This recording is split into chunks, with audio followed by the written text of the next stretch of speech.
In this episode of the MoneyPlanSOS Podcast, we're going to talk about the trickle-down effect for your savings plan.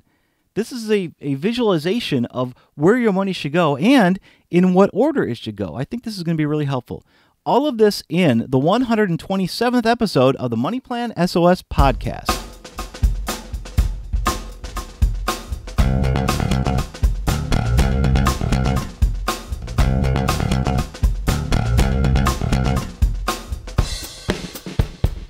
Hello and welcome to this episode of the MoneyPlanSOS Podcast. I am Steve Stewart, your humble servant and personal finance architect who hates your debt more than you. And this is the show that helps everyday Americans to pay attention, not interest. The goal of this show is to help us to learn how to live on less than we make, show the importance of avoiding and eliminating debt from our lives, and expose the manipulative messages from those trying to get to your money. You can follow me on Twitter. I am at MoneyPlanSOS. Or, of course, you can find us on Facebook, facebook.com/MoneyPlanSOS, and we can start a conversation there. That would be great. Hey, this episode is a little bit different. I'm actually recording this as a video right now, and I'm going to be putting the video up on YouTube. So for those of you who normally listen to this podcast, this is a downloadable audio podcast, which you can normally get at MoneyPlanSOS.com/subscribe on iTunes, or you can find it in Stitcher. Hey, thumbs up, Stitcher, folks. Then you can actually watch the video and you can see my messy room and the no duh sign up over my right-hand shoulder just to see what it's like. Not a big deal, but there will be some visualizations throughout this episode that is going to help you to, like I said, it's going to help you visualize where money should go, in what order it should go. And hopefully you'll be able to learn something from that, and it'll make this a lot more valuable to you.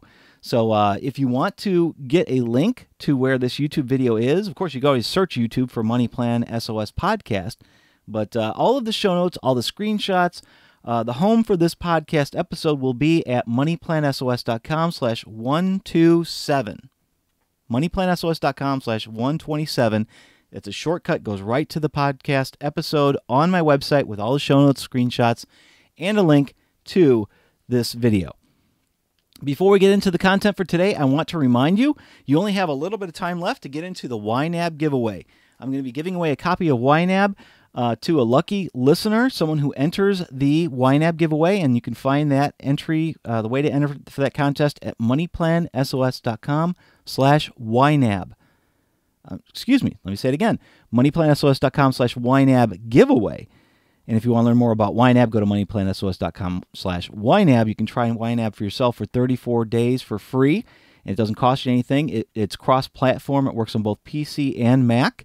And what's really cool is you can download the free iPhone or Android app, and you can be standing at the pump, and you could be entering your transactions on your cell phone at the pump. You won't even need the receipt. And once that transaction's entered and you've got the cloud sync hooked up, then all you need to do is go home. Once you open up your laptop, it's already entered. You don't have to enter it again. It's already there. It's categorized. It's taken away from your available category, the budget for that category. I love it. So you can try YNAB for yourself for 34 days free at MoneyPlanSOS.com/YNAB. But if you want to enter to win a copy of YNAB for yourself, go to MoneyPlanSOS.com/YNAB giveaway. Now, those entries have to be due in before October 17th of 2013. So you don't have that much time. If the date's already passed, I apologize, but I have a pretty close working relationship with YNAB. I love YNAB. I talk with their guru of customer service all the time, and we'll have these giveaways occasionally, but don't keep that from giving you a try. You might want to give it a shot yourself. So that's my pitch, and for those of you on the video, you can see I've got my brand new YNAB t-shirt. I'll be wearing this at FinCon. That's the Financial Blogger Conference here in 2013, which will be here in my hometown of St. Louis. Woohoo! I can't wait. I'm going to be really excited. So, love my new YNAB t-shirt. Anyway, let's move on to the subject for today. Today, we're going to talk about the trickle-down effect for your savings plan. And what that is where does this money go? And in what order do we save things into certain places? The visualization here is really important, I think. So, for those of you who are only listening to the audio, the actual podcast, which I know we've got 1,500 people at least listen to this in the first 10 days. We got 1,500 people download the show in a manner of ways. iTunes and Stitcher. Stitcher, guys, you rock. In fact, Stitcher, if you could do me a favor, look at your phones and hit the thumbs up sign. Go ahead and do that for me right now. That helps rank the show a little bit better. But for those of you just listening to the audio, I want to make sure you can visualize this. So what I want you to think of is what people are seeing on the screen right now, and that is a picture of a water pitcher. You know, water pitcher, it's a glass container that holds water, obviously, or iced tea if you want it to. Whatever you want to put into this pitcher. It could be orange juice. But this pitcher represents your spending budget. Now, the spending budget is not including all of your income. What the spending budget is the things you spend money on. So the pitcher can only hold what you're going to spend your money on. So it's going to be, your four walls, the food, transportation, utilities, clothing, and of course the shelter. That's the four walls: food, transportation, clothing, utilities, and shelter. And then it's going to have things like your cell phone bill on there, your cable bill, some of the niceties and things like that. And then, of course, you're going to have things like entertainment, eating out, the fun stuff. You got to have some of that built into your budget. But if those expenses only equal $4,000, and this pitcher then can only hold $4,000, what if you make $5,000 a month? Well, that $1,000 has to go somewhere, right?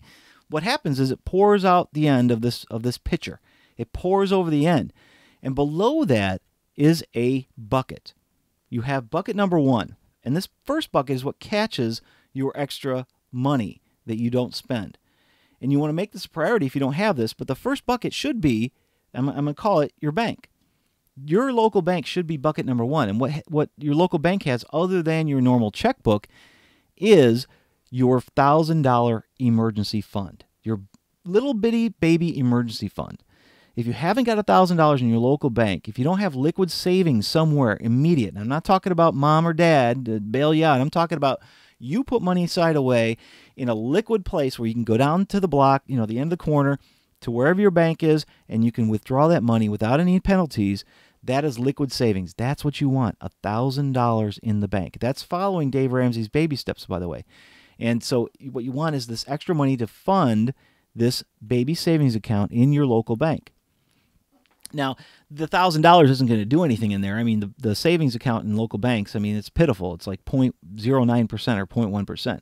You're not going to be making money there. So it's not a great place for savings, except that it's totally liquid, and if you need money right away to replace a tire or fix something, or, somebody's out of work for a week, or, gets injured and you got doctor bills to pay, that's where the money should come from first. So that's what you want. The first amount of money that falls out of the budget, which is that pitcher of water, falls into bucket number 1, which is your local bank. Now, let's say that you filled that local bank up with that $1,000. It's full now. So what happens with the money that falls out of the budget into the full bucket number 1? Well, it has to overflow bucket number 1, and it flows into bucket number 2. Bucket number 2 is your online money market savings account. Now, it doesn't have to be that, but that's what I recommend, because an online money market account it's two things. One, it's also liquid savings, and it has a better interest rate than your local bank. Now, the purpose of this online money market account is to stash more money away for a larger emergency fund. Now, you shouldn't be funding that. That extra money you have past $1,000 should first be spent on getting rid of all your consumer debt. But once your consumer debt, credit cards, your student loans, and the car loans all paid off, you've got extra money to do something with it. It's falling out of that first bucket into bucket number 2, which is this online money market account. Now, my wife and I use emigrantdirect.com, but there's also ING, which is either Capital One or Chase bought them out, and that's where they have their online money market savings account. And it's still liquid there. It's fairly liquid, and you don't risk losing money there. It's an online savings account. It's not an investment. So you're going to get a better interest rate. And I think the last time I looked, it was about 0.5% for us, which is not a lot of money. That's terrible, but it's going to get better someday when interest rates rise, and I'm sure they're going to rise someday. But it's not there for that. That's not the purpose. The reason for this online money market account is to capture all that extra money falling out of bucket number 1 and build up a larger emergency fund for those bigger emergencies. We recommend that be about 3 to 6 months worth of your expenses. So if we go back to that picture that was $4,000 worth of expenses, if that's your average monthly expenses to keep your household running, then you want to multiply that by 3, 4, 5, or 6 times to get what you should have in an online money market account. So if it's 3 months times $4,000, that's $12,000 you want to have in an online money market account. It'll be, growing a little bit better interest than your local bank. It's still pretty liquid, but you're not risking it in the market, and that's the safety of it. It's there in case somebody loses their job, they're on furlough. Right now we're seing that with the the layoffs and the furloughs in the government. So you want to have a big buffer in case something happens like that. You never know what's going to happen. You can't predict that kind of stuff. Well, I guess we could, but a lot of people thought that they would be able to solve this problem in the government before the shutdown. That didn't happen. So if you're in that situation, I feel for you. But I've heard from a few people who are in that situation. They've been following the baby steps. They have 36 months worth of expense. Actually, I talked to somebody. I think the other day it was either 9 or 12 months worth of expenses saved up in their savings, and they're going to be fine for a year if they had to be. I mean, just think about that. That's amazing. So bucket number one, $1,000. Once that $1,000 is full in that first bucket, which is your local bank, flows into number two, which is your emergency fund, 3 to 6 months worth of expenses. That could be, again, our example is $12,000. It could be up to $24,000 if your expenses meet $4,000 a month. Now, once you've filled up that online money market account, that bucket number two, where does the money flow after that? I mean, this bucket fills up and it's full. The money keeps coming out of your budget. You got $1,000 extra. It falls into one. One's full. Two's full now. It flows into number three. So this is where we begin to save for retirement. Bucket number three is saving for retirement. And this is where you have your 401ks, your Roth IRAs. Maybe you have a Roth 401k at your work. I mean, that's really cool. Traditional IRAs, it's possible you may have to pre-fund your pension. If you want to know more about the different types of retirement accounts and what each one is, each one does, you might want to go back and listen to a previous episode I had, which was, it was called, I forgot what it was called. It's episode 39 is what the number is. So you can go to MoneyPlanSOS.com/39, and I get into more of that. It's the open enrollment series. That's what it was, open enrollment. Episodes 37, 38, and 39 is where I talked about different things like insurance coverages and the benefit plans, the cafeteria plans. And then episode 39 is where I talked about different types of retirement accounts. So, what are the benefits between the Roth IRA and doing your 401k at work? Should I do the 401k at work because they have a match? Or what if they don't have a match? What should I do? Once again, MoneyPlanSOS.com/39 is where you can find more about that. But the retirement bucket is where you're going to put 15% of your gross income into this bucket to fund your retirement. Now, you could do more than that, but you want to have a little bit extra money to overflow into your other financial goals. The next one right here is bucket number 4. Now, bucket number 4 is more like a shallow wash tub. It's really not a big thing. It's just like a shallow pan. It's wide and it's not very deep. But it needs to be there because you want to capture all the things you can to save up for your kids' college. Now, I don't want anybody to think that you have to save for your kids' college. This is not mandatory. It's your choice if you want to save for your kids' college or not. You can either choose to, or you could choose not to, or you could choose to help and not do the full funding of your kids' college. Maybe you want to match them some way. That's up to you. But if you decide to save up some money for your kids' college, then you want to use something like an ESA or 529. Now, the ESA, I prefer the ESA before the 529, and I'll tell you why in a minute. The ESA has a lot of great things that are going for it. First of all, the ESA, it's kind of like having a Roth IRA. You get to save money in there, you get tax benefits, it grows, it's really fantastic, and you have lots of investing options in there. I mean, you've got thousands of mutual funds you can choose from by going into an ESA. It's kind of like, you choose the mutual funds that it goes into as if it was just, wealth building. But it grows, tax-free. If it's used for higher education, that's the trick. You got to use it for higher education. If it's not used for college and higher education, then you'll be penalized when you take it out. But there's a lot of extras that the ESA does that you couldn't get with other types of plans. I mean, you can transfer it to another sibling or a direct relative. If they, so if your kid doesn't use it, or say your first kid doesn't use it, the second kid can. Or you've got a niece or nephew. It can be transferred to them under their name and you won't be penalized. So that's a really cool thing. But it's limited to $2,000 a year. So you have a limit on how much you can fund into this ESA account. Now, there's also a thing called a 529 account. Now, 529 account is similar. It's almost got the exact same benefits, with the tax savings. And you've got the benefit of being able to use it for higher education tax-free, things like that. And you can put more money into this account as well. I think it was up to $13,000 a year you can put into a 529. The problem is that these things are state-run, and if you know anything about how the government's run, you know how far behind the federal government is the state government. And so I don't know. There's a lot of things that will, that's kind of a broad statement. I probably shouldn't make that, but it makes me worry a little bit. So not a whole lot, but just a little bit. I would start with an ESA, and if you have more money to put towards retire or for kids' college, then I might go for 529 after that. So start with $2,000 in an ESA and then move on to 529, and you'll be doing fine. I mean, $2,000 a year for 18 years would be great if you could start when they're 1 year old. Now, there's a couple other accounts you could use, like an UTMA or an UGMA. UTMA is Uniform Transfer to Minors Act, and that could be used as well, but you don't have as many tax benefits. And once the kid turns a certain age, it's their money. They don't have to use it for education. So, you've got the couple of different options here you can choose from.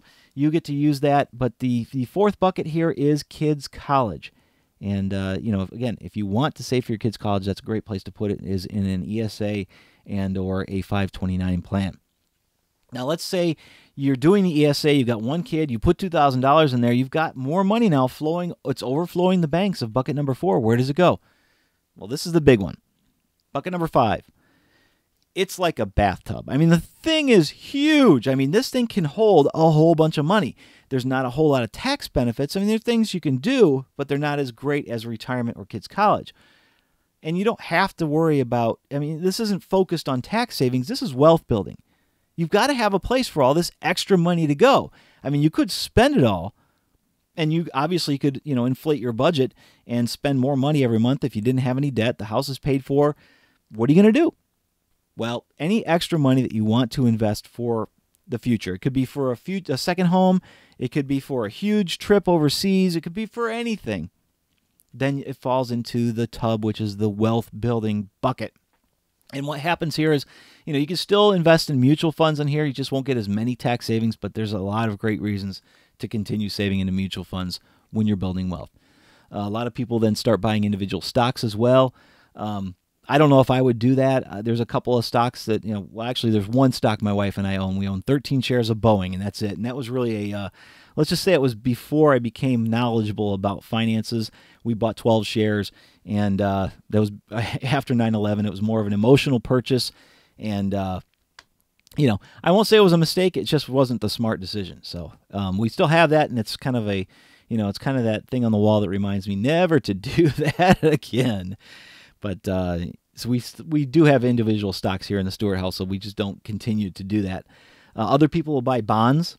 You could, you get into municipal bonds. There's some tax savings there. Again, bonds, don't know if we want to get into that now, but that's up to you. You want to learn more about that before you take any advice from me or any anti-advice from old Steve Stewart here as well. Some people also get into precious metals. You can get into silver. You can get into gold. You can start trading on commodities and, oil and blah, blah, blah, blah, pigs, corn, whatever that is. I'm not educated in that, so I'm not going to tell you that's good or bad. That's up to you to decide. But those are types of things you can then do when you're wealth building. You have that flexibility because you've got, again, you got $1,000 in your local bank for those immediate emergencies. Then you've got 3 to 6 months worth of expenses in your online money market account for a bigger event. But then we're saving for retirement. We're saving for kids' college. Those things are getting taken care of. What do you do with the extra money? It goes into this big bathtub of wealth building. Now, if you get a big pile of money in there, there's something else that I think is really cool. Now, I don't know if I'd ever do this myself, and I'll tell you why in a minute. But one thing that could be really cool is if you get a big pile of money in that rental, in that wealth building tub is rental real estate. You can buy some rentals. If you imagine that, let's say you get $100,000 in your wealth building tub, and you want to use it to buy a house that you want to rent out. Nothing wrong with that. Buy a $100,000 house, start renting it out at $1,000 a month. I mean, there's some expenses and some taxes you'll have to pay on that. You've got to, eventually replace a water heater on the roof, and, tenants move out. You got to clean up the place, maybe paint the walls again, whatever. But you're still making a pretty good amount of money on that investment. So, again, I probably won't do it because I don't know if I want to be a landlord. There's a lot of headaches, but I could always hire somebody else to do that, which is a bigger expense as well. It takes away from the profitability. But I love the idea of rental real estate. I mean, if you think about it, if you take $100,000 out of your, let's say you got $500,000 in your wealth building tub, take $100,000, buy a rental, rent it for $1,000 a month, and you net, we'll just say $800 a month. I mean, you're going to pull in about $10,000 a year profit. In a couple of years, you'll be, along with your other savings that are spilling out of your budget into the other buckets down in your wealth building budget, you take some more money, plus what you're earning on this rental, buy another rental. How many more years would it take for you to buy a third rental? And then how many fewer years than that would you buy another rental and another one? I mean, you just build this empire. That's how they could be built. Fantastic. So you want paid for real estate, rental real estate, I think is a great idea. And I would encourage you to do that, even though I'm admittingly, I wouldn't do it myself because I don't want the hassle. Who knows? Maybe I'll change my mind in the future once I figure out how it really works and how much hassle I want to deal with. Maybe it's not as bad as I thought. So I don't want to discourage you. I actually want to encourage you to think about that. And if you got the, $150,000 and you're thinking about it, you have the option to do that. You have the option. That's what's really cool about building wealth. You have the option to spend it any way you want. You don't have to do it the way I say. You could choose. You can think about it. Do I want to rent real estate? That's kind of cool. Okay, maybe I will. And you have an asset that you could sell in case you change your mind. You could always sell the rental. That'd be, so there's not as much risk in there. So this isn't to promote rental real estate, paid for real estate, but I love the idea. I think it's a great one. A lot of people can get into it and make a lot of money. So I think it's a good idea. So let's go through this one more time. The trickle-down effect for your savings plan. We're organizing in our thoughts and visualizing in our heads, this visualization of the budget, which is your picture, and the money that you don't need to spend overflows the banks, and it falls into bucket number 1, which is $1,000 in your local bank. Bucket number 2 is the online money market account, which captures 3 to 6 months worth of expenses into a savings account, which is better than what you get for interest rates in your local bank. This also could be a good place to put some of that long-term savings that's not investing, like if you're saving up for a down payment on a house or an annual vacation. You put a couple $100 a month away, maybe it's better to put it there, and then you're going to pull it all out when you go on vacation in the summer. Could be an idea like that. But the bucket's really supposed to be for that 3 to 6 months worth of expenses. And then once that's filled, we go into bucket number 3, which is retirement savings. 15% of your retirement 15% of your gross income going into retirement. Once you've got that 15% amount, let's say you make $100,000, you got $15,000 you already put away into retirement, you're done. Money flows out of that bucket now into the next one, which is kids' college. If you don't have kids or they're already grown and gone out of the house, they've already gone to college, or you decide not to fund their education, then you don't need that bucket. Take it away, and the money overflows that and goes into the number 5 bucket, which is wealth building. And there's a place you can do some really cool things with the money that you put in there. Obviously you can buy that second home. You can do a lot of fun things, but you can also give a lot. And I think there's a lot of benefits to giving money. That's the trickle-down savings effect of your money out of your budget.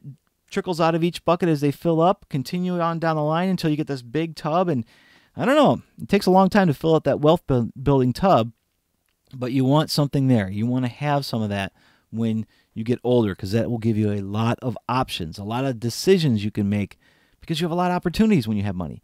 What you don't have a lot of opportunities for is if you have a lot of debt. So, of course, we're paying off debt along this way, paying off the house, but then we're building wealth at the end. So we can give a bunch of it away and enjoy life. This is John White from jwfinancialcoaching.com. You're listening to Steve Stewart on the MoneyPlanSOS Podcast. Teaching everyday Americans how to pay attention, not interest. Bye-bye. Well, thank you for listening to this episode of the MoneyPlanSOS Podcast. I appreciate you. And for those of you watching the video, I really do appreciate you checking this out. This is the first time I've recorded it live like this. And usually there's a lot more editing involved, and I can sometimes throw in some other fun stuff like episode of Holla from the Impala. So I didn't do that this week, and I apologize. I know that you really enjoy it. But I do want to remind you of another thing other than the YNAB giveaway. Of course, we've got to remind you about the YNAB giveaway. Up until October 17th, 2013, you have the chance to win a copy of YNAB for yourself. It can be installed on multiple computers in your household, PC and Mac compatible, and works really well with Cloud Sync along with those iPad and Android apps, which just makes it really, it makes it so versatile. It's very cool. But there's also a request I'm going to ask from you, and that is to complete a survey for me. I'm looking at completing a survey of people who have paid off their house and are debt-free, or if you've paid off everything but the house and are debt-free, then I would love to have you complete a survey for me, because I'm trying to get some real-life examples of people who have paid all this stuff off. And what is your credit score? You don't have to know the credit score exactly, to the day, but if you happen to know what it was a few months ago or something, the survey is for you. And I'm trying to gather some information to either dispel the rumors that, once you paid off the house, your credit score goes to zero, or to prove it, that your credit score is not affected by all the things that everybody talks about. You got to have this, 3 credit cards, use 30% of utilization, or you won't have a great score. Or that you've got to have a mix of products, or you won't have a great score. I've already talked to a few people. Before I put the survey out, I talked to a couple people that said they paid off their house and their credit score is still awesome. It's been 5 years. Why is their credit score still awesome? It goes against what the gurus are preaching, that you need to have a great credit score, otherwise, you're a failure. Not true. So this survey is to find out a little bit more about you. It's not going to identify you. We don't ask for your name. We don't ask for any kind of password sign up. It's just a multiple choice survey, and I'd really appreciate if you filled that out for me. And what you need to do is go to MoneyPlanSOS.com/survey, and it'll take you right to it for me. It's an 8-question survey. Again, multiple choices. We don't ask for you to give any personal information. This is not going to identify you in any way. I'm not capturing email addresses or anything like that. This is just a random survey of people who are either debt-free or they've paid off everything but their house.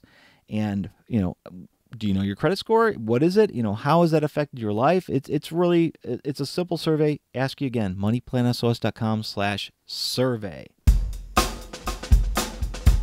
And once again, thank you so much for listening to the Money Plan SOS podcast. If you'd like to watch the video for this, you can go to MoneyPlanSOS.com/127. There will be a link in the show notes that you can watch the video. And anything that we talked about today, including the visualizations of all these accounts and the buckets that we were talking about. So thank you for joining me. God bless. You can find me on Twitter. I am at MoneyPlanSOS, or join us on Facebook, facebook.com/MoneyPlanSOS. God bless.